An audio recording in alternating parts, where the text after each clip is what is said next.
Isipin mo ito, ano kaya ang mangyayari kung kunin natin ang lahat ng tubig sa mundo, mga dagat, ilog, lawa, pati na rin ang tubig sa ilalim ng lupa at ibuhos natin lahat sa araw? Magpapalamig kaya ito ng bituin natin? O baka naman magdudulot ito ng isang napakalaking cosmic explosion na sisira sa solar system? Ito ang tanong na susubukan nating sagutin ngayon, kaya siguraduhin mong panoorin hanggang dulo dahil ang sagot ay siguradong mas malala kaysa sa iniisip mo. Gaano karami ang tubig sa mundo? Bago natin itapon ang tubig papunta sa araw, alamin muna natin kung gaano ito karami. Ang mundo ay may humigit kumulang 1.4 bilyong kubiko kilometro ng tubig, sapat na upang takpan ang buong planeta ng 2.7 kilometro ng tubig kung pantay-pantay ito. Pero kahit gaano ito karami para sa atin, ang tanong, sapat ba ito para magkaroon ng epekto sa araw? Ano ang araw at gaano ito kainit? Ang araw ay isang napakalaking nuclear reactor, isang bola ng nag-aapoy na hydrogen at helium na patuloy na sumasabog dahil sa nuclear fusion. Ang temperatura nito ay 5,500 degrees Celsius sa surface, 15 milyong degrees Celsius sa core. Kahit pa sabihing napakarami ng tubig natin kumpara sa araw, wala itong epekto sa laki at init nito. Ang araw ay may 79.8% ng buong masa ng solar system, kaya kahit ibuhos natin ang lahat ng tubig sa mundo, para lang itong isang patak ng ulan sa isang naglalagablab na bulkan. Ano ang mangyayari kapag ibinuho ang tubig sa araw? Kapag ibinuhos natin ang tubig sa araw, maraming posibleng mangyari at lahat sila ay mapanganib. Isang, ang tubig ay hindi papalamig sa araw. Marami ang nag-aakala na kapag binuhusan natin ng tubig ang araw, papalamig ito, pero mali iyon. Sa sobrang init ng araw, kahit gaano karaming tubig ang ibuhos natin, agad itong magiging singaw bago pa man ito lumapit sa surface. Dahil sa init ng araw, ang tubig ay maghihiwalay sa hydrogen at oxygen bago pa man ito umabot. Ang hydrogen ay isang napaka-flammable na gas at ang oxygen ay nagpapalaki ng sunog. Kaya parang nagbuhos tayo ng gasolina sa isang nag-aapoy na apoy.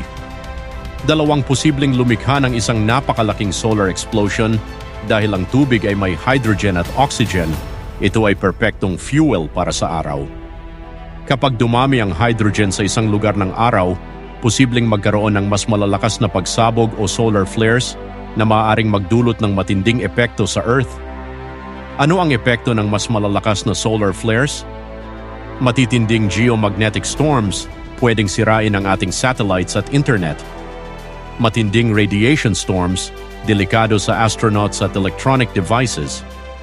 Mas mainit na temperatura sa Earth, pwedeng magdulot ng matinding heat waves at pagbabago ng klima. Sa madaling salita, baka lalo pa nating palakasin ang araw sa halip na pahinain ito. 3, ang tubig ay magiging singaw na bubuo ng isang napakalaking ulap. Kapag naging singaw ang tubig, maaaring bumuo ito ng isang napakalaking water vapor cloud sa paligid ng araw.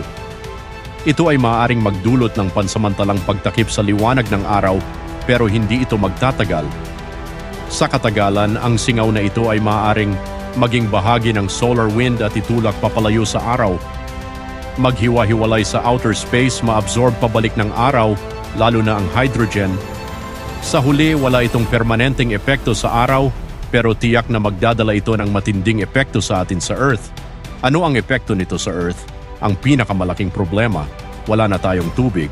Lahat ng hayop, halaman at tao ay mamamatay. Magiging isang disyertong planeta ang Earth katulad ng Mars. Ang atmosphere ay mawawala dahil mawawala rin ang moisture. Ang buong mundo ay magiging isang patay at tuyong bato. Sa madaling salita, ang pagtatapon ng tubig sa araw ay hindi lang walang epekto sa araw, kundi siguradong magpapakamatay sa buong sangkatauhan. Konklusyon, huwag itapon ang tubig sa araw. Kung may natutunan tayo sa eksperimento na ito ay na ang tubig ay mas mahalaga sa atin kaysa sa araw mismo. Kahit gaano karami ang tubig sa mundo, wala itong epekto sa araw, pero malaki ang epekto nito sa buhay natin. Kaya sa halip na pag-isipan kung paano natin itatapon ang tubig sa araw, mas mabuting pag-isipan natin kung paano natin mapapangalagaan at mapapakinabangan ng tama ang tubig dito sa mundo. Ano sa tingin mo? Ano kaya ang mangyayari kung ang ibang planeta tulad ng Mars ay biglang magkaroon ng maraming tubig? I-comment mo sa ibaba at huwag kalimutang mag-subscribe para sa mas marami pang kakaibang tanong at kaalaman.